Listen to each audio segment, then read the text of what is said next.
Well, every country has one responsibility that stands above almost everything: protecting its democracy, protecting its institution, and ensuring that decisions affecting its citizens are made by its own elected representatives, not by any hidden foreign influence. And that's exactly why Canada has now taken a major step that is drawing attention across the globe. The Canadian government has officially launched a foreign influence registry, basically a system designed to increase transparency and foreign influence activities. Under the new law, individuals and organizations that have an arrangement with a foreign principal to influence the Canadian political or government decision making will now be required to register those activities publicly. That's right, according to the Canadian government, this particular law, it is not meant to stop legitimate international engagement. Countries regularly try to influence each other's policies through diplomacy, through trade, through international cooperation. Canada itself does the same with the other nations. Well, here, the concern begins when that influence that becomes secretive. Ladies and gentlemen, when governments or organizations attempt to shape public opinion, influence the elections, or affect the policy decisions without being transparent about who they represent. And that is exactly what this new registry is designed to address. The law, it is, by the way, officially known as the Foreign Influence Transparency and Accountability Act. It has been introduced by Public Safety Minister Gary. The government says that the registry will operate independently under a Foreign Influence Transparency Commissioner, and it will work alongside Canada's existing intelligence agencies, law enforcement, border security, and community outreach programs as well. Well, here officials say that the objective is simple. If someone is trying to influence Canadian politics on behalf of a foreign government, Canadians deserve to know who is influencing policy, whose interests are they representing, and how could those activities affect public decision making. According to the Canadian government, making that particular information public, it will strengthen transparency and it will increase public confidence in democratic institutions. Now, if all of this sounds very familiar, that's because Canada is following a path that countries like the United States have already taken through similar foreign agent registration system. And interestingly, as Canada strengthens transparency laws at home, another international debate involving foreign influence has suddenly shifted the spotlight towards India.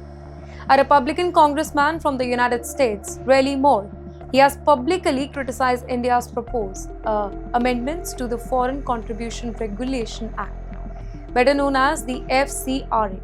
The congressman claims that the proposed changes could allow the Indian government to take over churches and religious charities if an organization's FCRA registration is cancelled, if it is surrendered, or if it is allowed to expire, calling it a clear attack against Christians.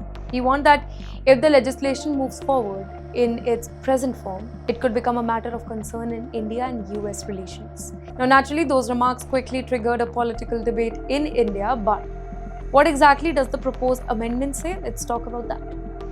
According to the draft legislation, though, the government would have the authority to establish a designated authority to manage foreign contributions and assets created using those funds after an organization loses its FCRA registration.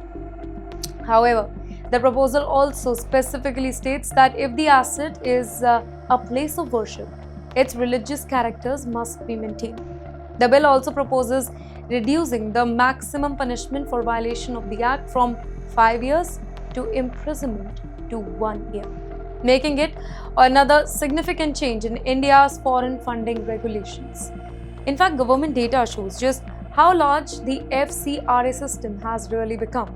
Between 2019 and 2022, more than 55,000 crore rupees in foreign contributions were received by thousands of organizations across India. As of July, over 14,000 organizations held the active registrations, with thousands others had earlier cancelled or allowed to expire. Interestingly, even leaders within India's opposition who have criticized the proposed bill also rejected the American congressman's comments here, Several opposition MPs said that they opposed the legislation on policy grounds. But they also made it clear that India's parliament alone has the authority to decide its own laws. Now, perhaps that is what makes these two stories so fascinating. Canada is introducing a bill to increase transparency around foreign influence. And at the very same time, a debate over foreign funding law in India, it has itself attracted international political tension.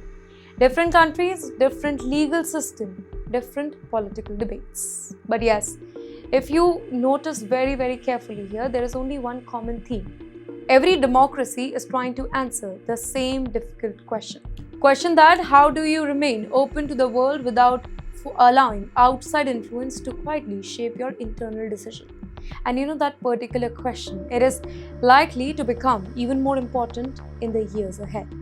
Well, questions over foreign influence are shaping politics around the globe. But our next story takes us to West Asia, where fresh geopolitical developments involving major global powers could have consequences far beyond the region.